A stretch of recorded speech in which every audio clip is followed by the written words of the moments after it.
Kris Dreamer, non-binary, the only human in hometown. Presumed adopted child of divorced couple Toriel and Asgore Dreamer, they currently live with Toriel in what seems to be a religious household that used to attend church regularly. They have a brother away at college called Asriel Dreamer, a highly accomplished individual and former church choir member. Kris and Asriel have a history with the Holiday Sisters, December and Noel, where Kris would crack wise about a local pizza mascot Ice-E being a monster. This and similar misbehavior led to Kris being labeled the creepy kid by their father Rudy. Rudy is sick in hospital and Kris never visited by themselves. Despite this, Kris would regularly play piano at the hospital lobby and the Holiday household. They attend class with Noel, Susie, Birdley, Caddy, and some others, and have made a particularly close relationship with Susie in the past 2 days, despite a history of harassment. Several characters have accounts of them being some manner of outcast or exhibiting disruptive, nonconformist behavior, including church organizer Father Alvin. Kris and Susie have discovered the Dark World. Twice now they've adventured within to banish the Angel's Heaven in accordance with a prophecy from the Dark Prince Ralsei, who looks near identical to Asriel. The Angel's Heaven is represented by this symbol, the same as on the church and above the door to the Dreamer household. Darkness opposition to the Angel associates the Angel with light, and lends credibility to hometown's local religion as a cosmologically relevant model. They're currently under possession by us, the soul, visualized as a bright red heart, only seen elsewhere in a tapestry in the Dreamer household, identifying it as a possible religious symbol. Noel has joined Kris and Susie in the Dark World under pretense of a lucid dream and is frequently described as an angel, despite learning her protective selves from Caddy's occult books, being capable of that, and the dark being the center of empowerment in motion. Gaster is heavily implied to be relevant to Kris's possession by the intro scene, Gaster being tied to both the Dark World and the bunkers south of town by musical cues, putting Darkness under similar possession to Kris. Wants to go back to the Dark World even when they know the apocalyptic consequences of the roaring that Ralsei was hiding, with Titans forming from darkness, a possible antithesis to the angels that Kris has shown disrespect for. Everything comes back to Kris, and what doesn't comes back to the Dark World. There is nothing left on Kris to find in hometown, but we know that there is more. We know Kris wants something, and that something must be in the Dark World. Thus, we derive that to understand Kris, we must first understand the Dark World. Q-E-D.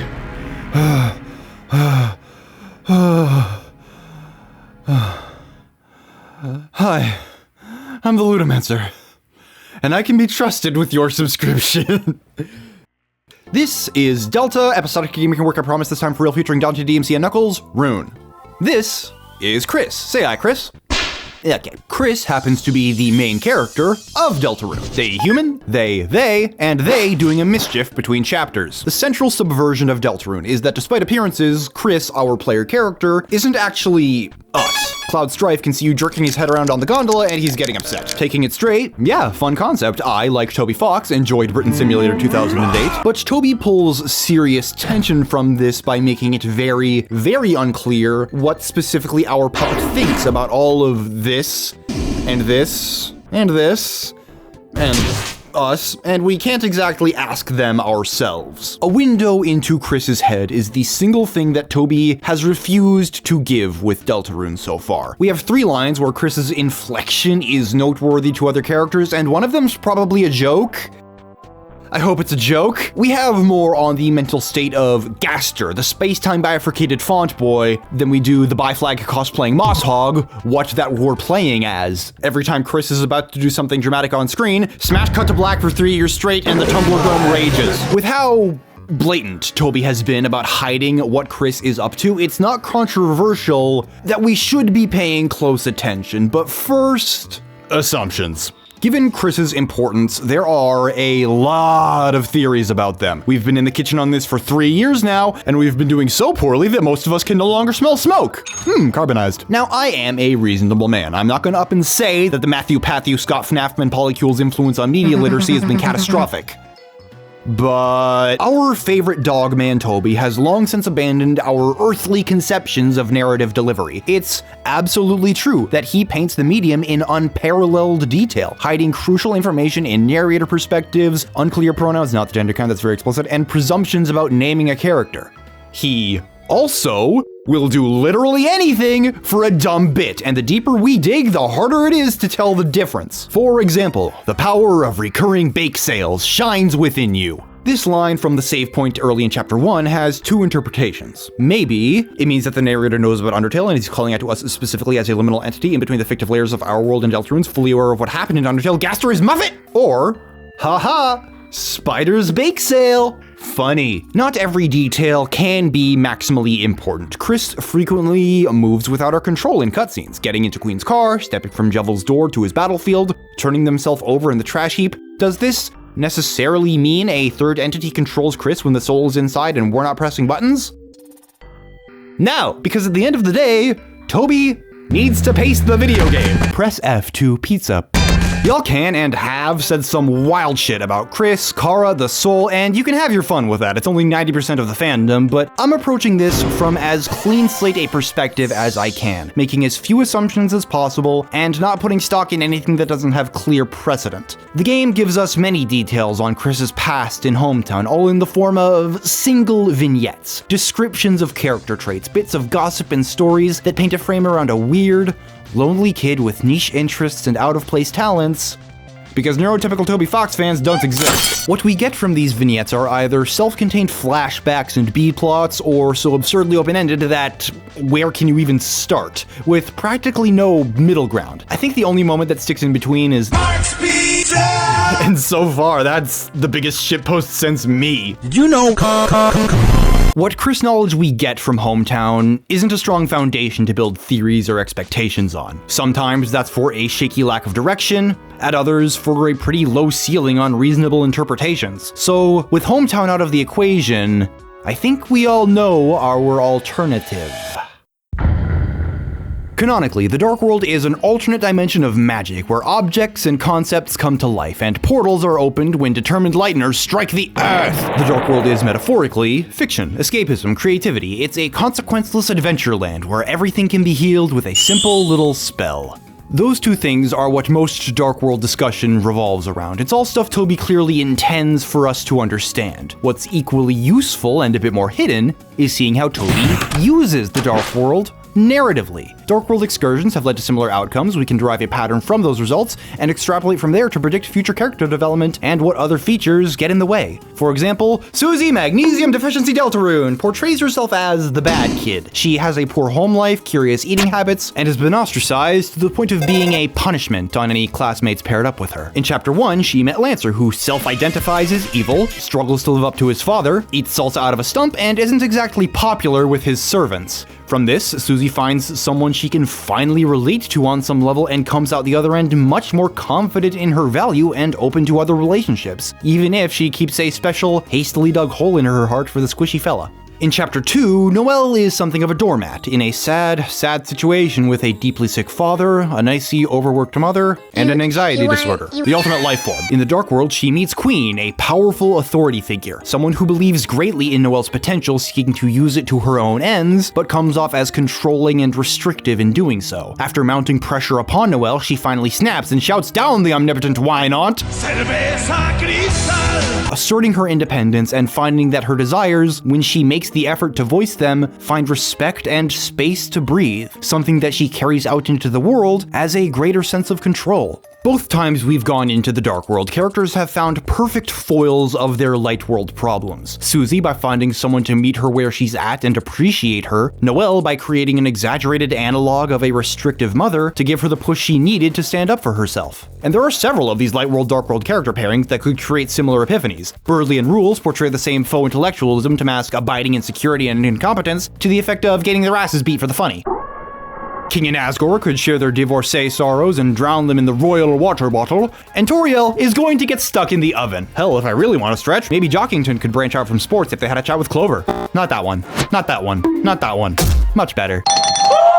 While Susie and Noelle are the ones with the strongest parallels and screen time, and the rest are idle speculation, the Dark World already has an uncanny tendency to provide solutions to the problems faced by those who enter it, to the best of its ability. But this is meant to be about Kris. Kris's problems haven't been solved. We don't have their perspective or dialogue to analyze them. How can we find a character to crystallize these conflicts when we don't have specifics on what those conflicts are? Well, can you think of a Darkner who's really tied with Kris, who seems fixated on them, has some ties to something they're conflicted about, maybe like similar to a family member? Oh, fuck this! Ralsei! Oh, God, Ralsei! Dark Prince, Fluffy Boy, Moss Agnostic Sussman, Fentanyl! If I could pick between Sprigatito keeping those damn paws on the floor and Ralsei keeping that damn hat on his head, I would take a canonical Gajinka Masquerada, and I would not hesitate. Because ever since Ralsei took the hat off, we've known something was up. Or since he said his name. Theories have ranged from crayons to corpses, fake horns to goat simulator, evil to saintly, omniscient to ignorant, because frankly, we don't know jack. Is he even a Darkner? Uh-oh, sources disagree. A lot of how Ralsei is defined down to his name and character design is just as real, and by extension, tied to Kris's issues. Those issues are multifaceted, with several distinct problems overlapping. A desire for normalcy, a complex about their brother, not being a fan of the local church, a cosmic god that puppets their limbs seen but unseen on the margins of scripture, such that even in the brief moments of freedom, their fear of dependence still remains heavy control. And a crippling moss addiction. So, it's really hard to discuss Ralsei or how he supports Kris with any specificity, because bluntly, Kris has much more complicated issues than unworthy of friendships or scared of mom. And Ralsei has other stuff going on. A prophecy, a kingdom to rule, room renovations, the locked door. God damn it, it doesn't end. But for the Prince of Darkness, a central character to the way this world works, it's especially standout that Ralsei still puts #1 Kris stan in his Twitter bio. Ralsei being supportive of Kris is such a non-take that you'd find it in a Vocaloid comments section. We've all read his dialogue. He's by no small margin the most actively helpful and forgiving member of the Fun Gang. Of course, Ralsei is kind and a bit pandering towards everyone. Susie's cake whims are met, he teaches her healing magic, even my idiot son with every disease gets his own room in the castle. But let's not kid ourselves, Ralsei gives Kris special attention. He speaks on Kris's behalf for much of early chapter 1, places Kris as the leader in spite of his own advanced knowledge of the Dark World, and specifically tries to offer them choices and control that they are otherwise desperate for. All of which makes it very, very strange that Ralsei isn't making any headway with Kris. Their relationship is very positive, but it's completely one-sided. When we put words into Kris's mouth, we don't hear their inflection to infer anything about their feelings on Ralsei. But if the end of chapter 2 is anything to go by, in the outside world their issues are not improving. So whatever Ralsei's doing, it's not working. Hell, in the Acid Tunnel of Love, we see Ralsei having the beginning of a character arc independent of Kris's dilemma or his own Dark Prince duties. He characterizes his flat, universal compassion and kindness as born of naivete and relationship inexperience rather than simple altruism, as something he made a concerted effort to put into the world to finally make friends. That most defining, supportive trait is still very present, but it might be starting to fade after his Cyber City Salt and Sandy Susie soiree. So what? Ralsei's positivity is at least partially a front? Is this pattern of Dark World pairs that solve Lightner problems a pure coincidence? Or are Kris and Ralsei an exception? Scringly Dingleson here is an exception in every other way. He's the only one who knows the prophecy, the only one who can exist in the impure darkness of another fountain, the only one with whom we can't find ties to a real-world object. So is Ralsei just a standalone character that I'm arbitrarily forcing into this pattern I've found? Is Ralsei meant to help someone aside from Kris? Does his failure to provide a solution break the narrative? There's nothing wrong with taking your time, Kris. Trying to help? Is Ralsei a solution or just another problem for Kris? It's nice that you're you. Ralsei has this little quirk to his dialogue.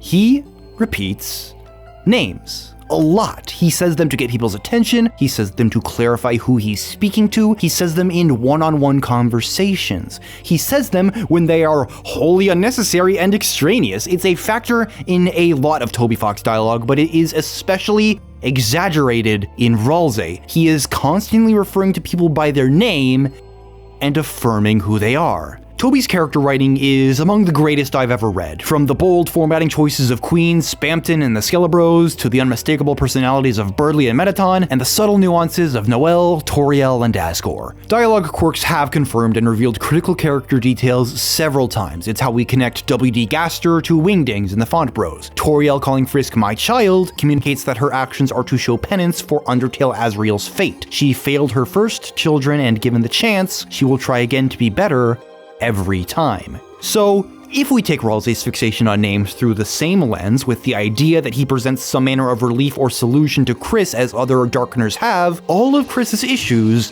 have one common thread. Kris's struggle is the same as ours.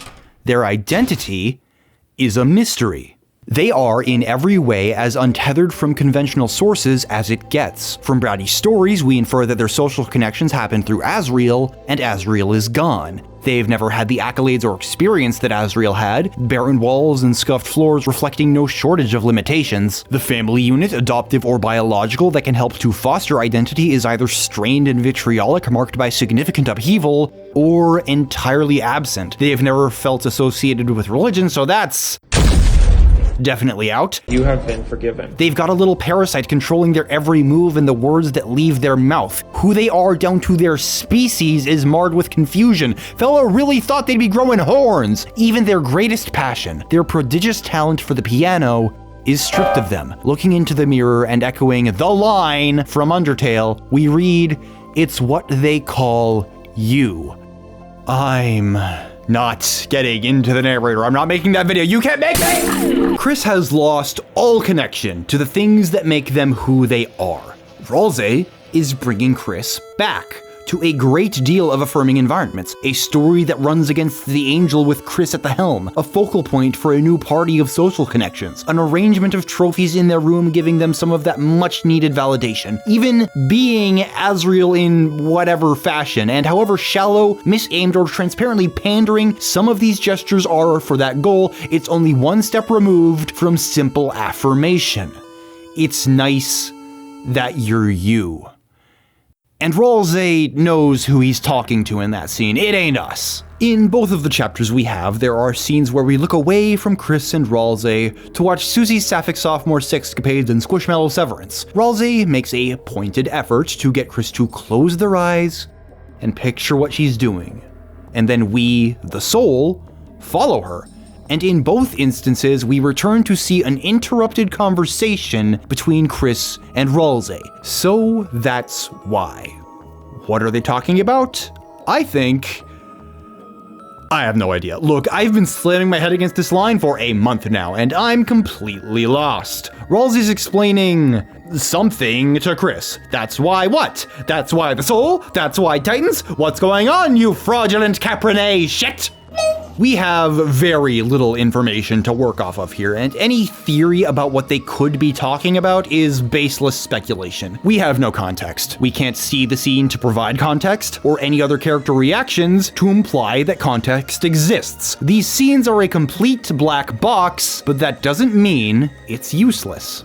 Ralsei knows about the soul. He name drops it the second the tutorial opens, and that statement's more loaded than Flowey saying love. His efforts in these scenes physically relocate the soul.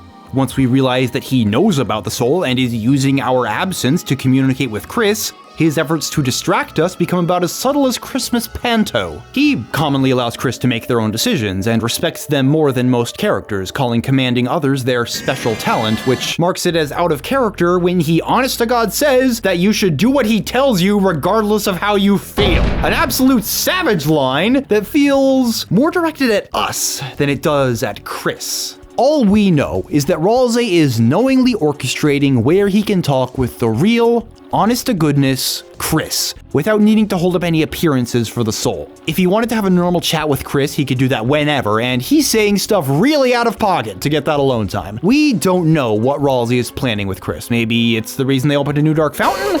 We just don't know. If Ralsei is going to help Kris resolve their identity dilemmas, which I wholeheartedly believe he will do, it has to be out of our sight. At least, Ralsei seems to think so. I will admit it freely, I'm putting a lot of stock in a pattern and extrapolating a long line from 2 data points. Am I saying that the Dark World magically knows all the Lightner's problems and purposely composes itself to solve the problems of anybody who happens to wander in? No. I do not believe that the Dark World creates Darkners with the express intent and knowledge that they will act as support for the newly arrived Lightners. Despite how it sounds, they are not Persona Shadows. You are not me! And you ain't clever, girl. What I do believe is that Toby creates Darkners for that reason. There are 2 types of explanations to be given for story elements, Watsonian and Doylist. Watsonian, named for Dr. John H. Watson, who in the Sherlock Holmes stories frequently had to ask questions on behalf of the audience to prompt Holmes to clarify. The Watsonian answer is what characters in-universe would understand and expect. Why did dear Agatha commit this heinous act with a sewing machine of all things? Elementary. None raised an eye at a sewing machine in an old maid's home, and her spillage of scarlet dyes concealed that vital ooze. Whereas the Doylist answer, named for Arthur Doyle, the author of those stories, would have a different explanation for the same question. Why did Agatha commit murder with a sewing machine? Because I threw a dart and hit one. Go away. I'm carving the Piltdown Man. It's why the author chose to write it that way. In familiar Undertale terms, every boss fight paints a new picture of King Asgore. Toriel paints him as a ruthless monster, Papyrus illustrates a lighthearted, well-intentioned idealist, Undyne doesn't directly connect, but her authority implies a ruthless drive for human souls. Alphys's attitudes suggest a distant, hands-off authority, a king who can't see every bit of what goes on. All real factors of Asgore's rule, emphasized by which characters project onto him. To Watson, Asgore is an important figure in all of their lives, and their roles comment on the way he rules. To Doyle, or rather Toby, these dissonant pictures of Asgore are in place to build suspense and set expectations to be defied by the sad, lonely man we find in the Throne Garden. Most of the time, both Doylist and Watsonian answers exist. Fortunately, Toby is a pan-dimensional being and we're going on a honeymoon in space. Le fucking. The idea of Kris's identity crisis and Ralsei's near-destined support is founded on the purely Doylist pattern set by Lancer and Queen, with no Watsonian justification. Meeting a new person? That starts character development. Darkeners are the people met, and Toby isn't gonna leave those dots unconnected. It's less of what the internet has come to define as a theory, and more the assumption that a thematic analysis will remain consistent. Kris is enigmatic in universe and out, and uniting these disparate threads around the loss of one's social and personal identity is a deeply resonant theme to Kris's history that finally defines the connection between Ralsei's behavior and themselves. Instead of looking at pure narrative cause and effect necessitating motive and knowledge on behalf of our characters, we need to recognize that there are valid directions to be drawn from what we learn of authorial intent. And this is what gets on my nerves about a lot of theory crafting. It's fucking asbestos-brained! Now, I'm all for hyperanalyzing media. I'm doing it right now. But at some point, we end up giving stories more credit than they earn. It is very rewarding to look into a story with a lot of loose pieces and find underlying coherence. But the minute an author becomes more concerned with being vague than tying into a consistent theme, we come upon the thought process that gave us Hello Neighbor, and we all know how that turned out. The particular combination of MatPat's Wario is 10 feet tall speculative drive and FNAF's incoherent lore gaps created an arms race that completely blew the roof out on the degree of logical leaps viewers feel comfortable making. And since FNAF and its theorist-based derivatives lacked this kind of forward momentum and character depth, the idea that a prevailing narrative theme be used to divine a story's future is an atrophied concept. That entire school of theory crafting just doesn't apply when finding foreshadowing in a linear story. A confident narrative doesn't hide or obfuscate itself. That's cool, you egomaniacal denture, but this is a Deltarune video, and Toby's obfuscating these scenes by pulling the camera away. Because the story isn't goddamn finished yet. We don't have enough information to know where it's going, because it is ongoing. If we have enough information to determine things about a reveal, then those things are already revealed. The future is not the present. Thank you, Aristotle! I guess what I mean is that we can relax a little. Enjoying a good story is about suspending disbelief and letting it point you towards what you're meant to look at and prepare you to be impressed by it. To second guess every character's motivations, to assume rational causality behind their inbuilt desires, to assert that all predictions must come from purely diegetic, logical progression is to pave over the artistry and life imbued in storytelling. Susie is a simple character. She says what's on her mind. She solves problems in straightforward fashion and gets angry when denied her agency. She's also the one who breaks up these meta moments, opening the cell, interrupting us and Noelle, making the marketable plushie make the funny noise. Nothing about her proclivity for interrupting people makes her a purposefully fourth wall enforcing mastermind, but Toby has nonetheless decided that this aspect of her personality will be used to keep the soul in check. For now, her brash spirit maintains the status quo and brings a lot of hints at Kris's stress to the front of the fun gang's minds, a trend that's likely to continue in the same way Ralsei will continue fostering the broken pieces of Kris's identity.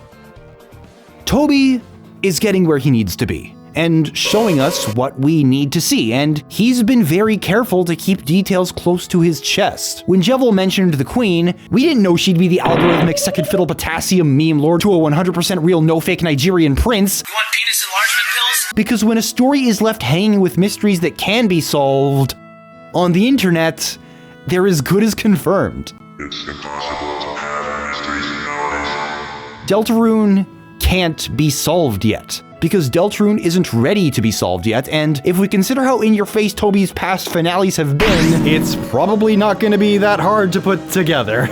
So, Kris struggles with their identity. The people, the events around them, and the adventures they go on, all tied together with that bright red string of fate, will do something. I don't know. Nobody died and put me in charge here. I know we're chomping at the bit for more, but setting expectations about the meal to come will only make us hungrier. Who cares if Mike or Tenna or whoever ends up with the TV head design or not? Let's get out of the kitchen, mull over the hors d'oeuvre and soup in front of us, and savor the smell of a man literally bringing his dreams to life. They are his dreams, after all. Keep making those awesome hacks, Radiation. Good night, everybody.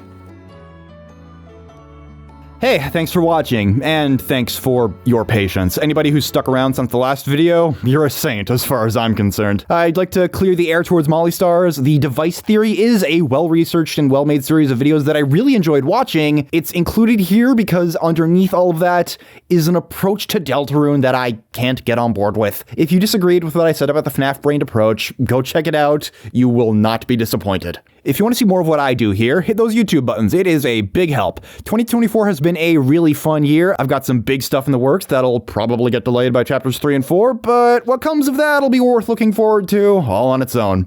So for actuals this time, good night, everybody.